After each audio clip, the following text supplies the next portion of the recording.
নমস্কার, আশা করি সকলে খুব ভালো আছেন। তো আমরাও খুব ভালো আছি। তো এই তো আমরা রেডি হয়ে সবাই মিলে সদাল বলে বেরিয়ে পড়েছি কামাখ্যা মায়ের মন্দিরে পুজো দেওয়ার জন্য।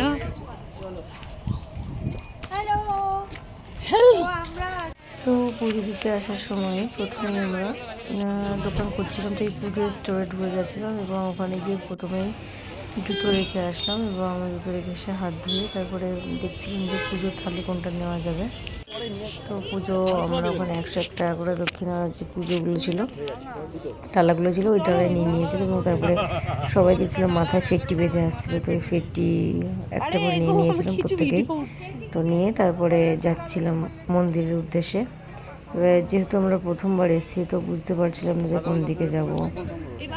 এই দিকে একটা গেট করা ছিল, তো সেই জন্য কনফিউজ ছিলাম। আমি ওই দিকে চলে যাচ্ছিলাম, তো তারপরে দেখে বুঝতে পারলাম যে না, এটা বাঁ দিকে যেতে হবে। তো তারপরে এই যে সবাই মিলে যাচ্ছিলাম। এই জায়গাটা হচ্ছে মন্দিরে ঢোকার রাস্তা, এখান থেকে গিয়ে তারপরে যেতে হবে পুজোর ওখানে। তো আমাদের ওখানে গিয়ে একজন পান্ডাকে ধরা হয়েছিল যে আর কি পুজোটা দিয়ে দেবে পুরো। তো সেই পান্ডাকে খোঁজা হচ্ছিল প্রথমে, ওই দোকান থেকে বলে দিয়েছিল।